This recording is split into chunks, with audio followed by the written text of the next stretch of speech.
Bem-vindos a mais uma conversa aqui no Bookcast, o podcast do canal Arqueobook. Hoje a gente vai mergulhar num livro que, olha, mexe com um tema que sempre gera discussão: História da Astrologia. O autor é Serge Routin e o livro saiu pelas edições 70 naquela coleção Esfinge.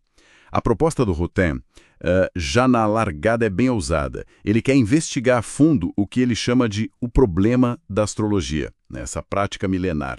O livro promete levar a gente desde lá da antiguidade até os astrólogos de hoje, olhando as relações, muitas vezes tensas, entre astrologia, religião, ciência.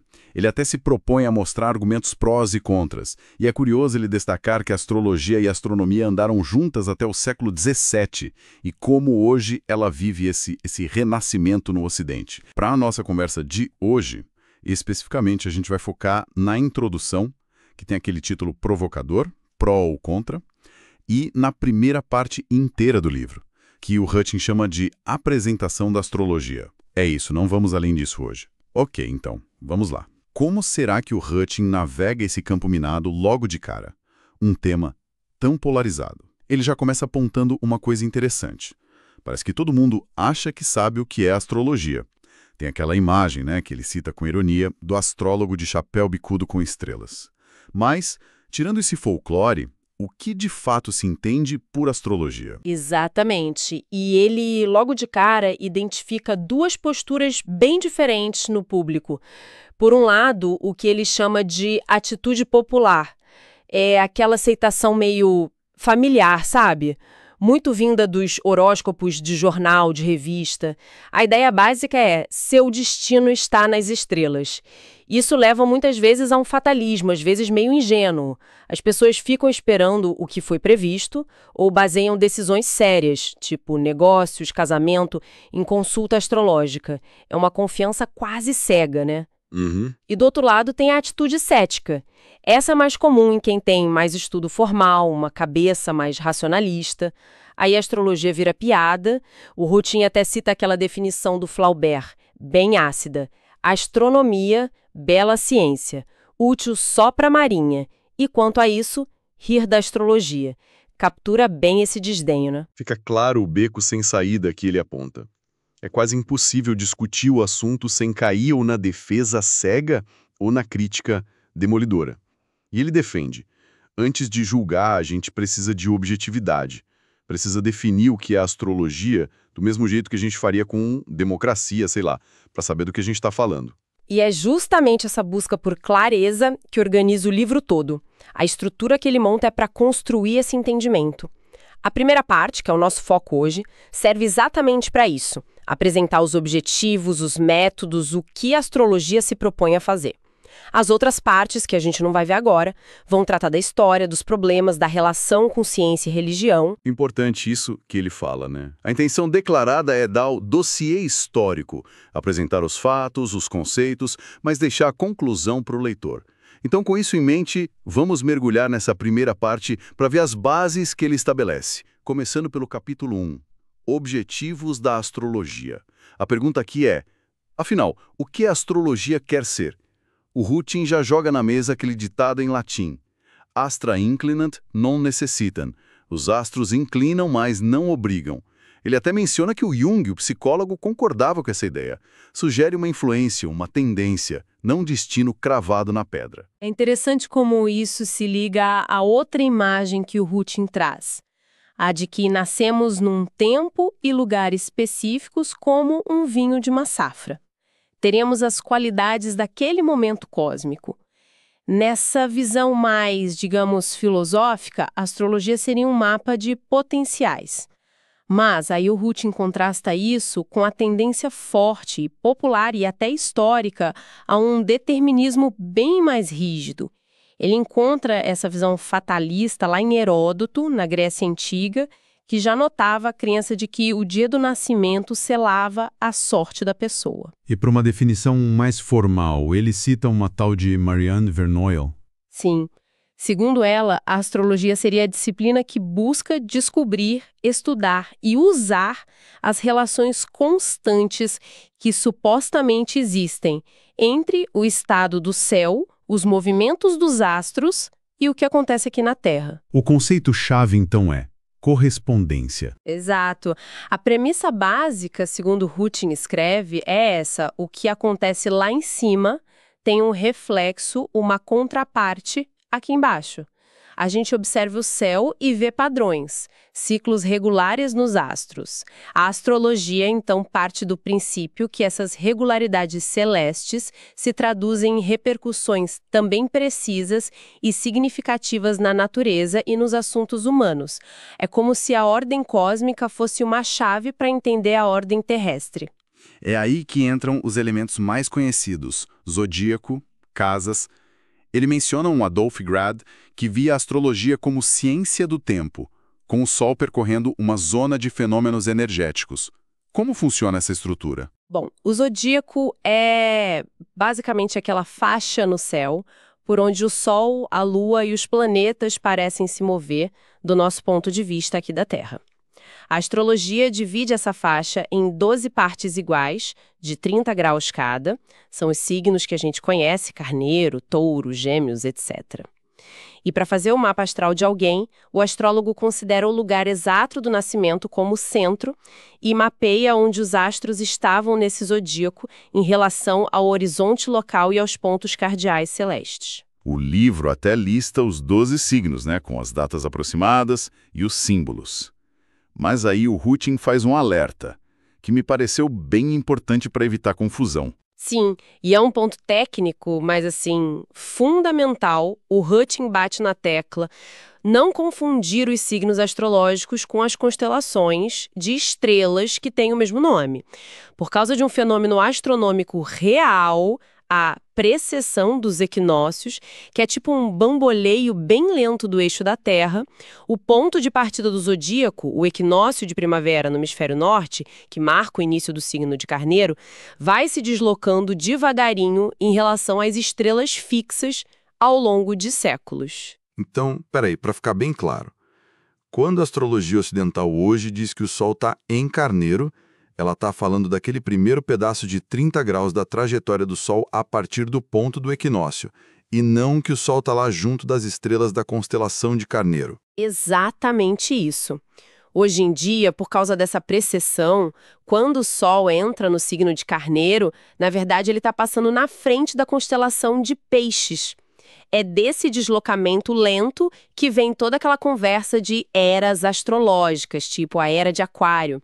Seria quando o ponto do equinócio passasse a acontecer na constelação de Aquário. Hutton até cita um Dom Neroma que compara isso a um relógio cósmico gigante, com o ponteiro se movendo bem devagar. Entendi.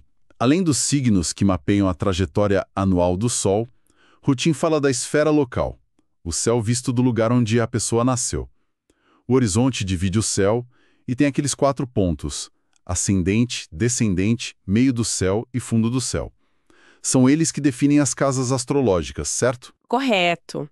E essa diferença entre o signo solar, o signo que todo mundo conhece, e o signo ascendente é crucial na prática astrológica.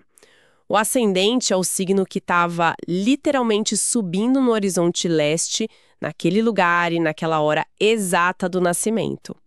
Hutton menciona que a astrologia mais moderna tende a dar um peso enorme para o ascendente, talvez até mais que para o signo solar. A própria palavra horóscopo vem do grego observar a hora do nascimento, Aliás, Hutton inclui uma observação irônica do astrônomo Paul Kolderk. Lá nos polos, onde a trajetória do Sol fica na linha do horizonte, o conceito de ascendente fica impraticável. Faz sentido. E os planetas? Como eles entram nesse mapa todo? A astrologia clássica usa os 7 corpos celestes que a gente via a olho nu desde a antiguidade: Sol, Lua, Mercúrio, Vênus, Marte, Júpiter e Saturno. Os astrólogos modernos incluíram Urano, Netuno e Plutão, que foram descobertos depois. O Hutton menciona que rola uma discussão sobre o papel dos planetas lentos, de Júpiter para frente, que teriam uma influência mais geracional, coletiva, contra os rápidos, do Sol até Marte, mais ligados ao dia a dia e à personalidade. Ele até comenta sobre especulações de corpos hipotéticos, tipo Lilith, uma antiterra, mostrando que o sistema não é tão fechado assim. Certo. Então, com o zodíaco, casas, planetas, o astrólogo monta a carta do céu, o mapa astral, mas não é só a posição que conta, né? Rutin fala dos aspectos. Sim, os aspectos são chave. Não adianta só saber onde está cada planeta, a astrologia analisa as relações de ângulo entre eles. Alguns ângulos específicos são tidos como mais importantes. A conjunção, quando estão juntos, a oposição, 180 graus, a quadratura, 90 graus, o trígono, 120 graus e o sextil, 60 graus. Tradicionalmente, e aí Rutin descreve essa visão clássica, aspectos como trígonos e sextes são vistos como harmônicos, facilitadores, indicando um fluxo mais fácil. Já outros, como quadraturas e oposições, são considerados desafiadores, tensos, sugerindo conflito e esforço. A interpretação do mapa vem da síntese disso tudo. É realmente um sistema bem intrincado. Rutin também diferencia umas abordagens dentro da própria astrologia, né? Ele aponta principalmente duas correntes. Uma é a astrologia tradicional, mais focada na analogia, no simbolismo, funcionando quase como uma arte divinatória, ligada às ciências ocultas. A outra é uma corrente que ele chama de pretensões científicas, que tenta formalizar a astrologia, buscando validação por métodos tipo estatística, para investigar se existem mesmo correlações entre configurações astrais e eventos na Terra. E embora a astrologia individual, para analisar o destino de uma pessoa, seja a mais famosa, Rutin lista outras aplicações, médica, meteorológica, para plantas, até uma astrologia onomântica, baseada no nome da pessoa, com os cálculos complexos. Exatamente. Ele mostra que a astrologia, ao longo da história, tentou se aplicar a várias áreas da vida e da natureza, sempre partindo daquela ideia de correspondência entre céu e terra. Passando para o capítulo 2, Estruturas Astrológicas, Rutin parece querer aprofundar o como e o porquê dessa visão de mundo. Ele chega a questionar a base do conhecimento antigo.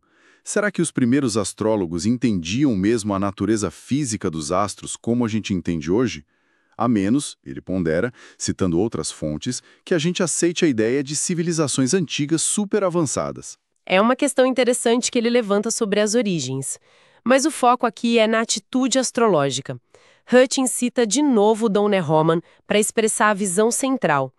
Tudo aqui na Terra estaria mergulhado e sujeito às influências de um oceano cósmico de energias, luz, magnetismo, etc.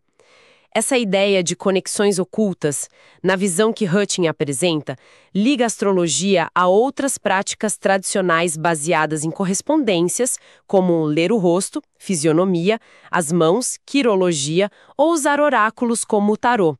Seria parte de um universo simbólico maior. Rutin ilustra isso com umas citações fortes que buscam um significado mais profundo. Uma do Zohar, da Cabala, fala dos céus guardando os segredos e mistérios profundos revelados por signos. Outra, de um manual de astrologia, diz que os signos cósmicos são eternos e simbólicos e que a astrologia devolve significação última à divindade ao mundo. Fica clara essa dimensão quase espiritual que a astrologia pode ter para os seus praticantes. Sim, e o ponto central que Rutin reforça é essa busca por estabelecer uma correlação, talvez até uma causalidade entre o céu e o ser humano. O mapa natal, nesse contexto, vira um elo entre o indivíduo, sua herança biológica e o cosmos. E isso traz de volta aquela tensão principal: determinismo versus livre-arbítrio. Rutin menciona astrólogos como Henri Candiani, que defendem que dá para prever tendências, mas com a ressalva de que a pessoa pode escolher como lidar com elas. Mesmo assim, a questão do fatalismo sempre ronda a prática. Rutin passa pano para os riscos dessa crença num destino fixo. Mas, ao mesmo tempo, ele reconhece o poder que o céu estrelado tem sobre a nossa imaginação. Aquela citação de Ovídio, do homem com o rosto voltado para as estrelas, é bem bonita. Ele sugere que esse fascínio aparece até na arquitetura sagrada antiga, pensada como um espelho do cosmos. Os ciclos naturais mais óbvios, Sol e Lua, claro, são básicos na estrutura astrológica, marcando calendários e ritmos. O simbolismo dos números, tipo os 12 signos, também é importante. Rutin destaca que o simbolismo astrológico funciona mais por aliança convencional, por associações simbólicas que foram construídas culturalmente ligando planetas a deuses a características humanas, do que por uma lógica racional direta. Os mitos, tipo Ísis e Osíris, funcionam como histórias que carregam esses significados. E os famosos tipos astrológicos? Aquela coisa de ariano é impulsivo, taurino é teimoso. Como Hutton apresenta a construção disso? Ele explica que a astrologia busca sim criar essas tipologias, associando traços de personalidade aos signos. A posição do Sol no nascimento é a base mais popular para isso. Nasceu entre data X e Y, é do signo Z, então tem tais tendências. Só que Hutton deixa claro, para a astrologia mais séria, isso é uma simplificação enorme. Ah, então ele mesmo aponta que o signo solar é só a ponta do iceberg. Exatamente. Ele enfatiza que uma interpretação completa considera a posição do Sol só como um fator entre muitos. Onde estão todos os outros planetas, qual o signo ascendente, como eles se distribuem pelas casas, os aspectos entre eles. Tudo isso muda e complexifica demais o quadro. Alguém com Sol em Carneiro, fogo, impulso, mas ascendente em Câncer, água, sensibilidade, e Vênus em Touro, terra, estabilidade, vai ter um perfil muito diferente do estereótipo puro de Carneiro. A análise real busca a síntese dessa mistura toda. Outro conceito que Hutton traz, e que eu achei fascinante, são os ciclos cósmicos. Ele fala de ciclos imensos, muito além do ano. Exato. O Hutton introduz essa ideia que existe em muitas tradições esotéricas e antigas de que a história humana não seria linear, mas cíclica, marcada por eras cósmicas gigantescas ligadas ao movimento do zodíaco, especificamente à precessão dos equinócios. É a ideia do grande ano ou ano platônico, um ciclo de quase 26 mil anos que culturas antigas já conheceriam. O Hutton menciona cálculos como o de Berozot, 432 mil anos, e autores modernos que estudaram essas supostas ligações entre ciclos cósmicos e eventos históricos. Nessa visão, o céu seria um palco onde a história se repete em padrões. Ele chega a dar exemplos, como a passagem da Era de Touro, ligada a cultos da deusa mãe, para a Era de Carneiro, patriarcal, Moisés, conectando isso ao deslocamento do ponto vernal pelas constelações. Isso serve para mostrar um jeito de pensar a história bem diferente da nossa ideia de progresso linear. Precisamente. Hutton apresenta essa visão cíclica como parte da estrutura de pensamento que sustenta certas linhas da astrologia, uma visão que enxerga o tempo e a história de um jeito bem diferente da perspectiva moderna que predomina hoje. Ele está, no fundo, mapeando a anatomia e a fisiologia do pensamento astrológico. Bom, recapitulando então o que a gente viu hoje. Exploramos como Serge Hutton, na História da Astrologia, começa a análise falando da polarização do tema e da importância de definir os termos. Depois a gente mergulhou nos conceitos básicos que ele apresenta na primeira parte. Os objetivos da astrologia, a estrutura do zodíaco, das casas, o papel dos planetas, dos aspectos, as diferentes correntes e até as estruturas de pensamento por trás, como o simbolismo, a correspondência e a ideia de ciclos cósmicos. Isso mesmo. Hutton, nessas partes iniciais, se dedica a criar um vocabulário comum e a descrever o sistema astrológico nos seus próprios termos. Ele separa a astrologia popular daquela mais sistematizada e já aponta para a complexidade histórica e filosófica do assunto. É uma base necessária para ele poder depois desenvolver a história e a análise crítica nas outras partes do livro. E é exatamente isso que a gente vai fazer na nossa próxima conversa aqui no Bookcast. Vamos continuar a análise da história da astrologia, seguindo a exposição do Serge Hutton sobre as origens e a evolução dessa prática através dos séculos. Fica talvez uma reflexão, baseada no que a gente discutiu. Hutton mostra a astrologia não só como adivinhação, mas como um sistema simbólico complexo, ligado a visões de mundo antigas. Se a gente voltar para aquela máxima astra inclinant non necessitant, os astros orientam, não determinam, que espaço real essa ideia de inclinação versus determinação abre para a gente pensar sobre as várias influências, sejam cósmicas, genéticas, sociais, que moldam quem a gente é e o que a gente vive. Fica aí para pensar sobre agência e contexto. Com essa provocação, a gente encerra esta primeira parte da nossa análise da obra de Serge Hutin. Olá, sejam bem-vindos a mais essa nossa conversa aprofundada. Olá! Hoje a gente continua a nossa viagem pela história da astrologia do Serge Hutin. O foco agora é total na segunda parte do livro. Exatamente. Vamos seguir o fio da história, né? Ver como a astrologia e os astrólogos foram mudando desde lá do comecinho, né, das civilizações antigas. Até chegar no Renascimento Europeu. A ideia é entender como essa prática foi se misturando com as culturas, religiões, até com a ciência, né? Sempre com base no que o Hutin apresenta. Isso, uma trajetória bem complexa e fascinante mesmo. Então vamos lá. Começando pela Mesopotâmia. Hutin menciona que no Império Romano chamar alguém de caldeu... Era quase a mesma coisa que astrólogo, né? Mostra a fama da região. Exato. Mas ele pondera que mesopotâmio talvez seja mais preciso. Sim, porque os caldeus foram só um dos povos dali, entre o Tigre e o Eufrates. O importante é que essa prática de olhar para o céu buscando sinais, ela é muito antiga ali. Sumérios, babilônios, assírios, todos desenvolveram isso. E tinha aquela classe especial de sacerdotes, né? Isso, os adivinhos. Interpretavam sonhos, presságios na natureza e, claro, o céu. E as zigurates, aquelas torres imensas tipo a de Babel, eram observatórios, certo? Serviam para isso, sim. Para observar e para conectar com o divino. Eles criaram calendários, associaram deuses aos planetas. A zigurate era tipo a casa fundamental do céu e da terra. Interessante. E um ponto-chave que Hutin levanta é que, no começo, essa astrologia era focada no coletivo, sabe? Ah, não era sobre o indivíduo. Não. Era sobre o rei, o destino do país, um eclipse, Mercúrio visível. Era um sinal para a nação toda.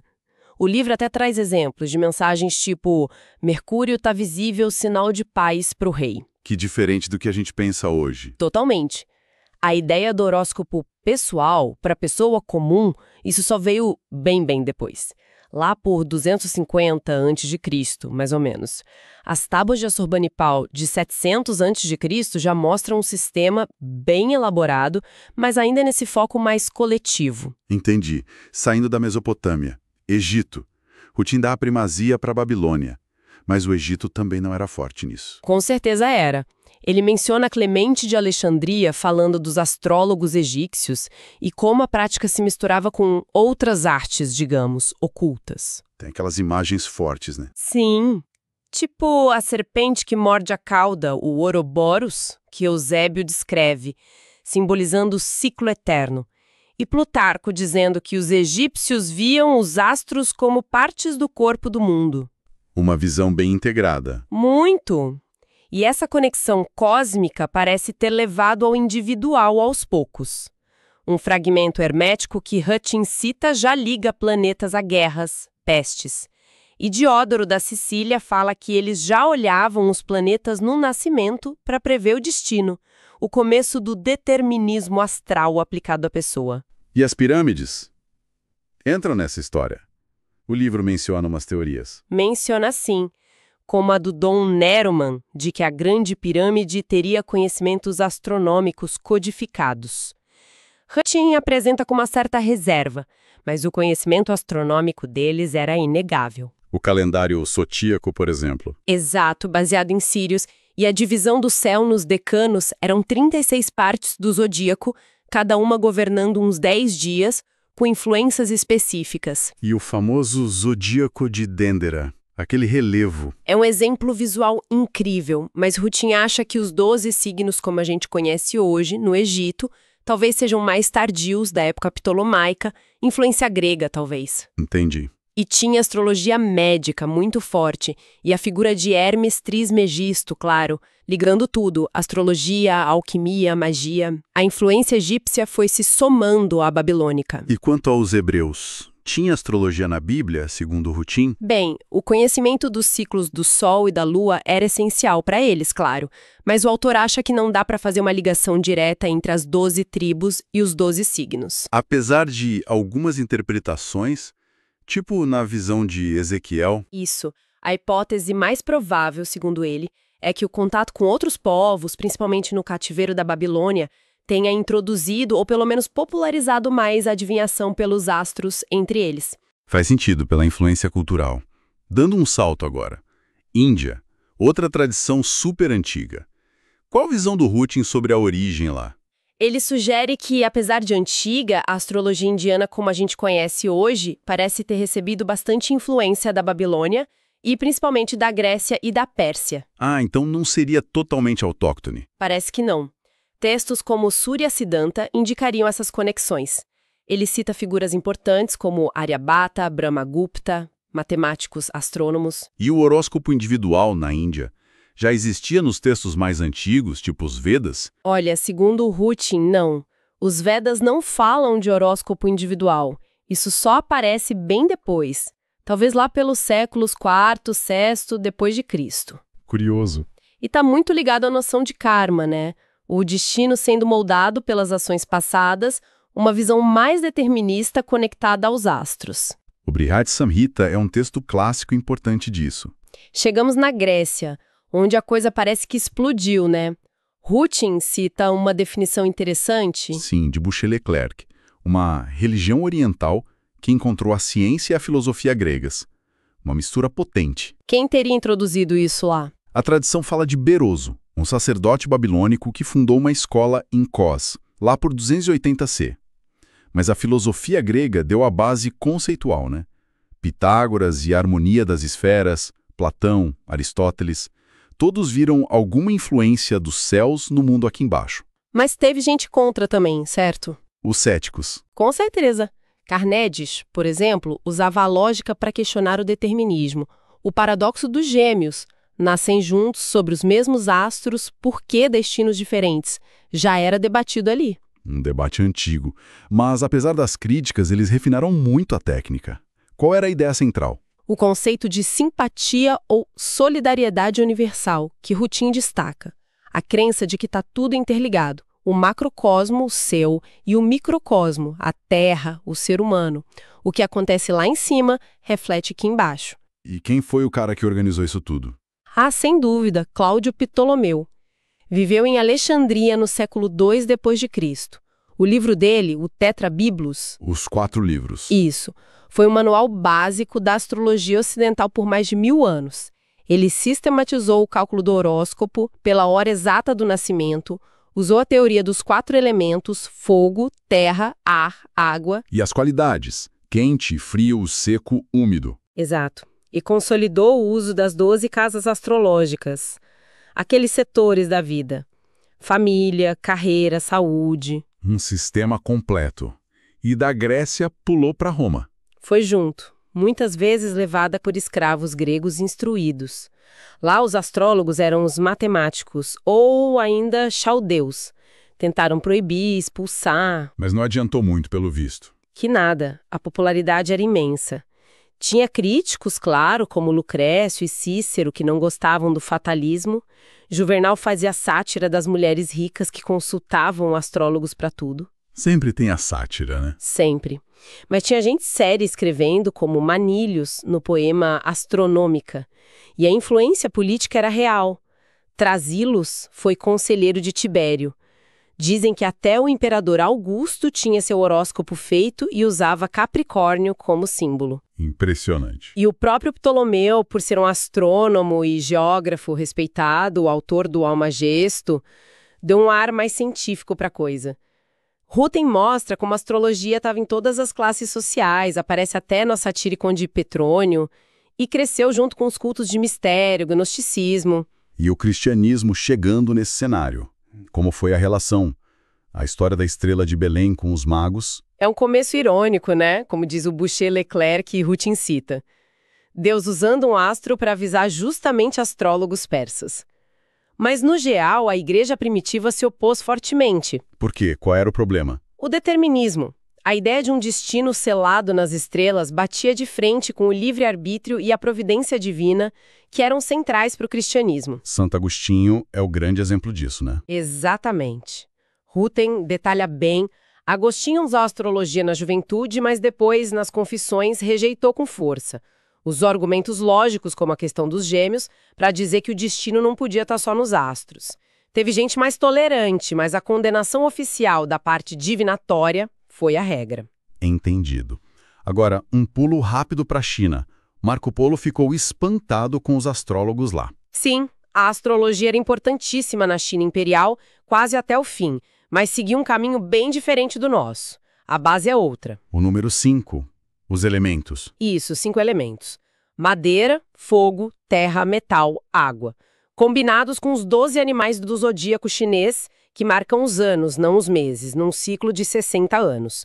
Uma lógica diferente, ligada também à medicina tradicional.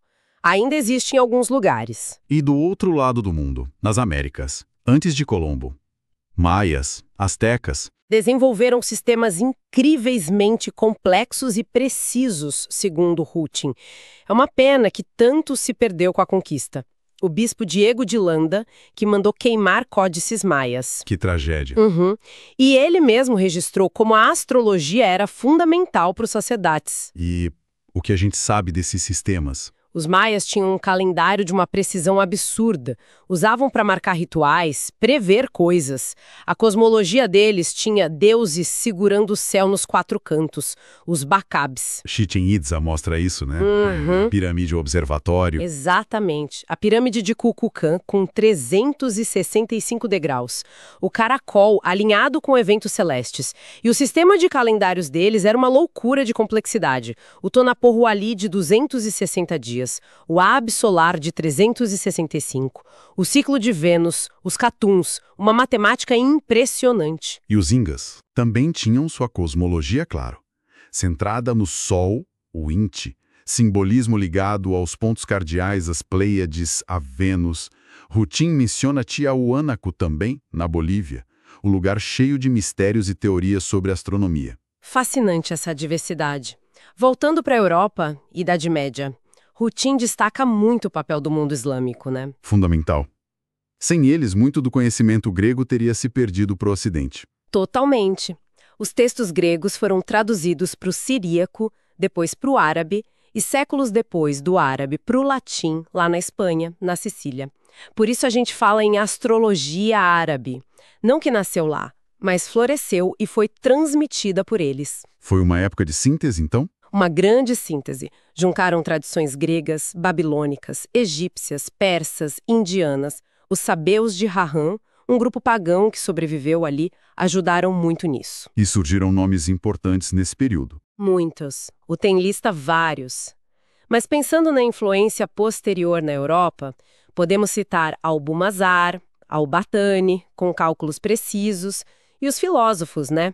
Avicena, Averroes, que integraram a astrologia nos seus sistemas. E ela estava ligada a outras áreas também. Sim, muito ligada à medicina, alquimia, até à magia. O Tem nota que depois desse auge, parece que a astrologia perdeu um pouco de fôlego intelectual no mundo islâmico, mas o legado já estava passado. E os estudiosos judeus, qual o papel deles? Importantíssimo também. Como intermediários culturais e desenvolvendo seus próprios estudos. Mashallah, que teria ajudado a escolher a data para fundar Bagdá, e principalmente Abraham Ben Ezra, um sábio espanhol incrível, poeta, filósofo, matemático. A obra astrológica dele foi super influente, traduzida para o latim. Tinha ligação com a Cabala também. Forte ligação. E mais tarde, Abraham Zacuto, astrólogo do rei de Portugal. E Bizâncio, o Império do Oriente. Ali o papel foi mais de conservar o conhecimento grego original, segundo Rutten. Teve oposição no começo, mas depois foi praticada por eruditos como Miguel Psellos, Gemisto Pléton, usada até em política. E aí, finalmente, ela volta com tudo para o Ocidente, lá pelo século XII? Como? Pelas traduções, principalmente na Espanha, em Toledo e na Sicília. Os textos árabes, cheios do saber grego e das novidades islâmicas, foram traduzidos para o latim. Foi uma redescoberta. Mas a igreja ainda ficava com o pé atrás, imagino. A oposição oficial era ambígua. condenavam a adivinhação ou fatalismo, mas na prática a coisa foi sendo aceita. A chave foi aquela máxima, astra inclinant non necessitant. Os astros inclinam, mas não obrigam. Essa frase foi crucial, então? Foi a brecha. Significava, sim, os astros influenciam o corpo, as paixões, as tendências, mas não determinam. O livre-arbítrio da alma está salvo. Com isso, a astrologia pôde até ser ensinada em universidades. Em Bolonha, na medicina, era considerada útil. E a ideia do microcosmo e macrocosmo ajudou nisso. Ajudou muito. A visão do ser humano como um espelho do universo, como em Hildegard de Bingen. Fez sentido para a época. E quem eram as figuras importantes que mexiam com a astrologia nessa época? Rotting cita vários. Michael Scott, ligado ao imperador Federico II, Pietro d'Abano, médico que teve problemas com a Inquisição, Seco d'Ascoli, que foi queimado, Guido Bonatti, astrólogo militar, o rei Afonso X de Castela, das Tábuas Afonsinas. Até os grandes pensadores da igreja tentaram conciliar, como Tomás de Aquino. Exato.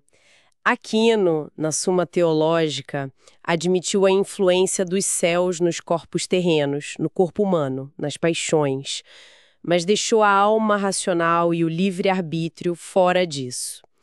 Alberto Magno, Roger Bacon também estudaram. Era usada para tudo: política, escolher datas, fazer previsões. Chegamos então ao Renascimento, séculos XV e XVI. A era de ouro dos astrólogos, diz Routin. Sim, um prestígio enorme. E o mais curioso é que as técnicas básicas nem mudaram tanto da Idade Média. E nem a Revolução de Copérnico abalou a astrologia de cara. Peraí, Copérnico tira a Terra do centro. Isso não deveria ter acabado com a base da astrologia? A gente pensa assim hoje, né? Mas na época não. Foi automático. O principal divulgador de Copérnico, o Réticos, era astrólogo. Não acredito. E Tycho Brahe, o maior astrônomo antes do telescópio, cujos dados Kepler usou, era um astrólogo super convicto. Fazia previsão para reis. Até Giordano Bruno, com o universo infinito dele, usava astrologia. Mas por quê? Mesmo com a ciência mudando tanto? Russin descreve a época como muito instável, né? Guerras religiosas, mudanças, medo do fim do mundo. O pessoal buscava sinais no céu desesperadamente. A literatura reflete isso. Shakespeare tem horas que questiona, horas que afirma a influência dos astros. O erro, caro Brutus, não está nas estrelas, mas em nós próprios. Mas em outra peça ele diz: somos simplesmente joguetes das estrelas. E os almanaques com previsões eram best-sellers. Mas a Igreja Católica reagiu de forma mais dura e não? Reagiu, sim. Depois do Concílio de Trento, a astrologia divinatória, aquela de prever o futuro, foi para o Índex de Livros Proibidos, convenada por bulas papais. Mas aquela distinção do Aquino ainda dava uma margem, sabe? E, ao mesmo tempo, veio crítica de dentro do humanismo, como Pico della Mirandola, tentando separar de vez a astronomia e a astrologia. Mas mesmo com crítica e condenação, ela continuava na moda, especialmente nas cortes. Totalmente. Rabelais, Ronsard, grandes escritores usavam ou acreditavam. A melancolia de Dürer está cheia de símbolo astrológico. E a figura central que Routin destaca é Catarina de Médici, rainha da França. A grande patrona. Exato. A corte dela era cheia de astrólogos. E o mais famoso de todos? Nostradamus. Ele mesmo, Michel de Nostradam. Ficou famoso pelas centúrias, aquelas quadras super enigmáticas. Routin acha que ele usava outras técnicas também, evidência, talvez rituais. Mas tinham a base astrológica por trás. Parece que sim. O próprio Nostradamus fala de cálculos astronômicos na carta que escreveu para o rei Henrique II. Além dele, tinham outros importantes na corte, como Lux Gawrik, Cosme Ruggieri. Que percurso! Realmente desde a Mesopotâmia até esses conselheiros reais do Renascimento, como Nostradamus. Uma viagem longa seguindo o Routin. Fica muito claro como a astrologia se manteve presente, se transformando sempre. Exato. O que a gente vê nessa parte do livro é como ela estava ligada a tudo. Religião, filosofia, política, medicina, o dia a dia das pessoas, buscando algum sentido, alguma ordem no meio do caos, olhando para o céu. E a história, claro, não termina aí. Na nossa próxima conversa, a gente vai pegar a parte final do livro do Rutin. É lá que ele entra nos debates mais modernos, nas críticas, nos problemas, nas tentativas de reinvenção da astrologia. Isso, vamos ver as controvérsias e o que ficou dessa prática milenar nos tempos mais recentes. Vai ser interessante ver como ele aborda isso. Com certeza. Então, obrigado por acompanhar a gente nessa exploração histórica, sempre baseada na obra de Serge Hutin. Fica talvez a pergunta, né? O que essa busca tão persistente por significado nos astros, que atravessou tantas culturas e séculos, diz sobre nós mesmos, sobre essa necessidade humana de encontrar padrões e talvez alguma previsibilidade no universo. Uma boa reflexão. Até a próxima! Agora vamos para a parte final da análise do conteúdo do livro. Chegamos então àquela parte que o autor, o Serge Hutin, planejou como a conclusão, né, da jornada dele pela história da astrologia. Pelo que está lá no plano da obra, essa terceira parte, o balanço humano da astrologia, parece ser onde o caldo engrossa, onde as questões ficam mais densas mesmo. Exatamente. É aqui que ele se propôs a mergulhar no que ele mesmo chama de problemas tão espinhosos. Bem sugestivo o nome, né? Com certeza. Espinhosos como? Bom, o foco seria nas relações, que são super complexas, às vezes de aliança, sabe? Outras vezes de conflito aberto mesmo, entre a astrologia, a religião, a ciência. A intenção que ele declarou era colocar frente a frente, tipo, as defesas da astrologia e os ataques que ela sempre sofreu, né? E que vêm de tudo quanto é lado, de diferentes campos. Ah, então não era só listar os problemas, era para ser tipo um debate dentro do livro, botar os argumentos na mesa, as críticas, quase um julgamento, assim. Parece que sim, essa era a ideia. Confrontar mesmo as visões. O Hutin queria, pelo visto, ir além da descrição histórica, né?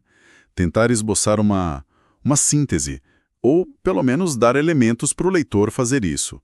O objetivo final, ao que tudo indica, era encarar de frente a pergunta. Afinal, qual é o valor real da astrologia?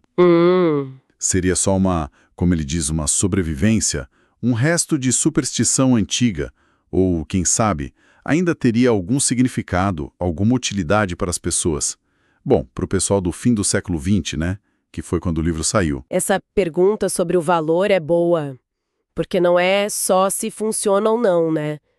No sentido de prever coisas. Mas se tem algum valor, sei lá, humano, cultural, psicológico. E como ele pensava em abordar isso? Ele dava exemplos desses ataques ou das posições a favor? Como seria esse confronto? Olha, o plano em si não entra nos detalhes dos exemplos que ele ia usar, mas dá para ter uma ideia da amplitude do debate, né? Do lado dos críticos, dá para imaginar que ele traria as críticas clássicas, da ciência, por exemplo. A falta de um mecanismo físico comprovado, né? Para a influência dos astros. Sim, o básico de sempre. Pois é. Os resultados de estatística que muitas vezes não batem com as correlações astrológicas. Ou até questões da astronomia mesmo, tipo a apreciação dos equinócios, que muda tudo lá nos signos e constelações. Argumentos conhecidos, né? Que sempre voltam nessa discussão.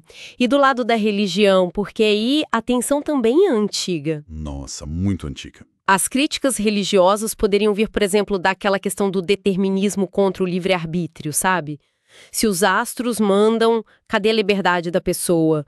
A responsabilidade moral? Claro. Ou talvez a acusação de idolatria, de buscar resposta nas estrelas em vez de buscar em Deus. Ou na divindade, dependendo da religião. Mas, por outro lado, e isso é interessante, ele também menciona relações de cooperação. Historicamente, teve sim momentos e correntes de pensamento que tentaram integrar a astrologia ou pelo menos tolerar, né? Ah, é. Como assim? Viam como uma forma de entender o plano divino no universo, sabe? Ele provavelmente queria mostrar essa dualidade, não era só briga. Entendi. Uma tapeçaria bem complexa, então. Ele queria mostrar tanto a oposição mais forte quanto essas pontes, esses diálogos que talvez existiram e do lado das posições favoráveis. Como ele ia apresentar isso? Seria a defesa que os astrólogos fazem normalmente ou algo diferente? A descrição lá no plano sugere um confronto direto mesmo. Então, a gente pode imaginar que ele apresentaria os argumentos dos defensores, né? Talvez a ideia da astrologia como com uma linguagem simbólica, um mapa da psique, como algumas escolas junguianas falam, ou a defesa pela tradição, por ser algo milenar. Ou até casos específicos, relatos de acertos. Exato, relatos anedóticos de acertos, de insights que a prática trouxe para alguém. O plano era colocar isso tudo em diálogo. Ou melhor, em confronto mesmo com as críticas. Mas antes de entrar nesse debate todo, ele faz uma ressalva, né? Algo importante sobre separar as coisas. Sim, e isso é fundamental para a gente entender a abordagem que ele queria ter. Ao descrever essa terceira parte, o Hutin fala com todas as letras da necessidade de distinguir a astrologia das falsificações tão grotescas por vezes. Isso mostra uma preocupação dele em não botar tudo no mesmo balaio, sabe? Ele queria analisar a astrologia sim, mas parecia querer delimitar bem o que ele ia analisar. O que já levanta outra questão, né? O que ele consideraria astrologia de verdade e o que seriam essas falsificações grotescas? Seria tipo astrologia de jornal versus aquela mais complexa, com cálculo, mapa astral detalhado? Ou a diferença seria entre quem pratica sério e quem é charlatão? Olha, o texto do plano não chega a esse ponto, não especifica, mas essa distinção é sempre um terreno meio escorregadio, né? Para muitos críticos, toda astrologia seria uma falsificação. Para alguns astrólogos, só o método deles equivale. Complicado. Muito. A preocupação do Hutin em fazer essa separação, logo de cara, sugere que ele talvez quisesse focar numa astrologia mais intelectualizada. Ou talvez nas raízes históricas, filosóficas, se afastando das versões mais populares, mais comerciais, que ele talvez achasse grotescas. É como se ele quisesse limpar o terreno antes da discussão final. Dizer, olha, vamos discutir o valor disso aqui, mas vamos focar na versão, sei lá, mais defensável ou mais relevante historicamente, não nas caricaturas. Mas isso não deixa a análise ainda mais subjetiva? Quem define o que é autêntico? Exatamente esse é o ponto. Essa ressalva, embora a gente entenda a intenção, né, de ter uma discussão séria, ela acaba introduzindo um filtro que pode ser questionado. Mas, por outro lado, mostra que o autor tinha consciência da má fama que muitas vezes acompanha a astrologia popular, e a intenção dele era não deixar que isso contaminasse a avaliação do fenômeno como um todo. Ele queria analisar a astrologia talvez no seu potencial mais elevado, ou na sua forma mais estruturada. Entendi. Então tá, temos o palco montado, os problemas espinhosos, o confronto ciência-religião, astrologia, a tentativa de separar o que é autêntico do que não é. Então, aqui vem a parte talvez mais reveladora sobre a abordagem dele nesse final. Pelo que está no plano da obra, a intenção não era dar um veredito final, não. Sério? Sério. A frase exata é que ele pretendia deixar o leitor inteira liberdade de tirar uma conclusão. Depois de apresentar o dossiê todo, a decisão ficaria por conta de quem estivesse lendo. Nossa, isso é surpreendente de certa forma. Quer dizer, depois de um mergulho tão profundo na história, nas técnicas, e agora nesses debates mais quentes, ele decide não dar uma palavra final. Algumas pessoas poderiam achar isso meio, sei lá, uma falta de coragem intelectual, uma fuga. É uma forma de ver, sim. Uma interpretação possível. Mas tem outra forma de olhar para isso, né? Qual? Pode ser visto como um ato de respeito. Respeito pela complexidade do tema e pela inteligência do leitor. Talvez o Hutin achasse que, diante de um fenômeno tão cheio de facetas, com argumentos fortes dos dois lados, uma história longa, ambígua, impor uma conclusão seria muito simplista, ou até arrogante da parte dele. Apresentar o dossiê seria como fornecer as provas e os argumentos de um caso muito complexo num tribunal e aí convidar o júri, que seria o leitor, para deliberar. Faz sentido pensar assim. Em vez de ser o professor que dá a resposta certa no final, ele agiria mais como um curador de um debate. Apresenta as peças mais importantes e diz, olha, pense sobre isso. Isso também combina com a ideia de um balanço humano, né? Que talvez seja algo inerentemente subjetivo mesmo, que depende da perspectiva de cada um. Precisamente. Um balanço não significa necessariamente um resultado único, definitivo. Pode ser justamente essa pesagem dos prós e contras, uma avaliação das diferentes facetas, que permite conclusões diferentes para cada pessoa. Talvez ele quisesse que o leitor, agora com as informações históricas, com os contornos do debate da época, fizesse o seu próprio balanço pessoal sobre o lugar e o valor da astrologia na experiência humana. Essa abordagem tem suas vantagens, né? Evita cair no dogmatismo. Tanto de rejeitar tudo de cara, quanto de aceitar sem crítica nenhuma. Mas, por outro lado, para quem busca uma resposta mais direta, depois de ler um livro inteiro, pode ser um pouco frustrante, não? Ficar com o dossiê na mão, sem a análise final do especialista que montou tudo aquilo. Sem dúvida. Existe sempre essa tensão na divulgação de conhecimento, ainda mais em temas polêmicos assim. O quanto o autor deve guiar a conclusão e o quanto ele deve confiar na capacidade do leitor de navegar pela complexidade. A escolha do Hutton, pelo que o plano indica, foi pela segunda opção. Ele optou por iluminar o caminho que a astrologia percorreu, mostrar os dilemas que ela apresentava, mas deixou o destino final da reflexão por conta de cada um. É uma postura que convida mais à reflexão contínua, né, do que a fechar o assunto. Talvez a própria natureza da astrologia, que fica ali pairando entre ciência, filosofia, religião, cultura popular, torne uma conclusão única realmente muito difícil, se não impossível. Pode ser essa a mensagem implícita, sim. Que o valor ou a falta de valor da astrologia não é uma questão para ser resolvida de uma vez por todas por um autor, mas algo que continua sendo debatido, reavaliado, em diferentes contextos, por diferentes pessoas, exatamente por tocar em questões humanas tão fundamentais, né? Sobre destino, identidade, nosso lugar no universo. A proposta do Hutton parece ter sido a de fornecer um mapa histórico e conceitual para que cada leitor pudesse navegar nesse debate de forma mais informada. Interessante como a própria estrutura final que ele planejou para o livro acaba refletindo a natureza do objeto que ele estudou. Complexa, cheia de tensões não resolvidas e aberta a interpretações. Uma forma elegante, talvez, de concluir uma investigação sobre um tema tão escorregadio. De fato, ao invés de tentar dar a última palavra, ele parece que quis capacitar o leitor a participar da conversa de uma forma mais qualificada. Turpações. E com essa visão sobre a estrutura final planejada para o livro e a forma como o autor propôs abordar essas questões mais complexas, a gente encerra a nossa análise desta obra do Sérgio Hutton. Foi, sem dúvida, uma exploração fascinante de um tema que atravessa séculos e continua aí despertando curiosidade e controvérsia. Agradecemos imensamente a audiência, a interação que o pessoal tem tido, o compartilhamento do canal, isso ajuda muito. E fica o convite, claro, para se inscreverem no canal Artiobook, tanto aqui no YouTube quanto lá no Telegram. Assim, podem continuar explorando com a gente outros temas, outros autores, outras obras, que ajudam a gente a entender melhor as muitas facetas da história e do pensamento humano. Até a próxima!